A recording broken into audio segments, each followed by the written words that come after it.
In America, everybody drinks water with 3/4 of the tumbler being full with ice cubes. Now what I say now will be unpopular.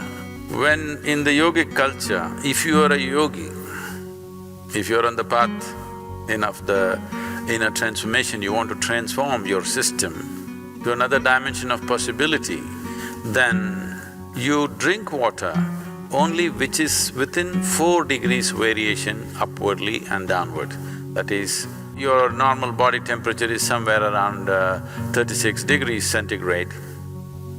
So you can drink up to 40 degrees or 32 degrees. This is the best way to consume.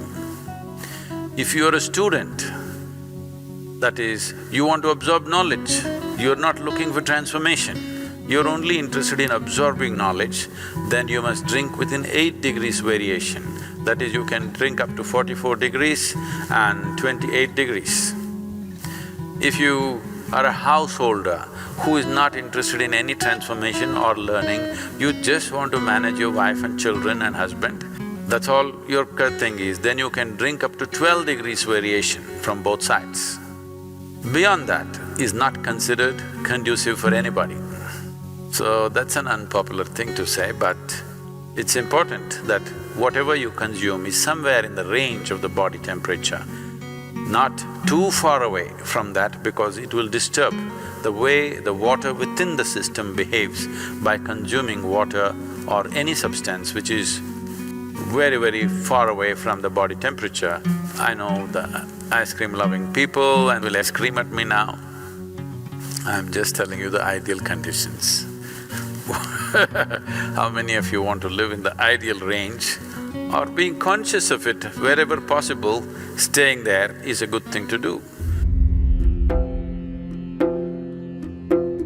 If you don't feel thirsty, if you don't drink water, nothing is going to happen, you're going to be fine. It's only in America you will die if you don't drink water. And nowhere else people simply drink water. When they get thirsty, they drink water, otherwise they're fine, even in a desert. It's only in America, in cold climate, everybody's carrying a bottle and sipping continuously because the marketing machines have done this to them, that they must drink lots of water. Excessive consumption of water, especially if it's done in small sips, body absorbs. When it absorbs, the sodium levels, which are very delicately balanced, will drop. The rest of the body also is affected but may not be noticeable, but in the brain, sodium levels dropping will lead to swelling of the brain. This does not mean your brain is growing. Swelling means it's a kind of sickness, okay? Not expansion of the brain, it's swelling up because of lack of sodium content. So because there's not enough sodium, more water goes into the brain, trying to supply the required sodium to keep the balance. So more water in your brain means you will slosh. Psychological imbalances will come. See, if you drink lots of water at one go, body will decide how much to absorb, how much to throw out. But if you keep sipping through the day, body kind of gets deceived and tends to absorb more water than it should. But let's say right now you drink 2 liters of water, all of it is not going to go into the system. What is needed, it'll take, rest of it will be shunted out. Nobody need to drink water simply because you think it's a good thing to do. When you feel thirsty, you must drink water just to ensure you're drinking enough. Drink 10% more than what you actually need, a couple of cups more, just to ensure that you don't drink less. You have a certain amount of time before you can drink, that it is not an emergency.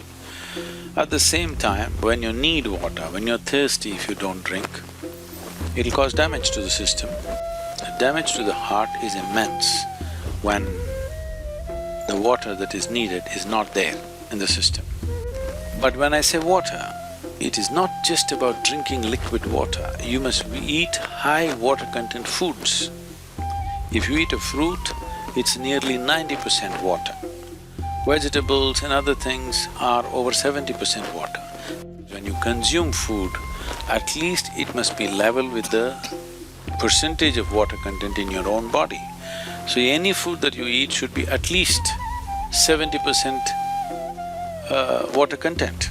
So this is why vegetables, fruits must be part of your diet so that it is there.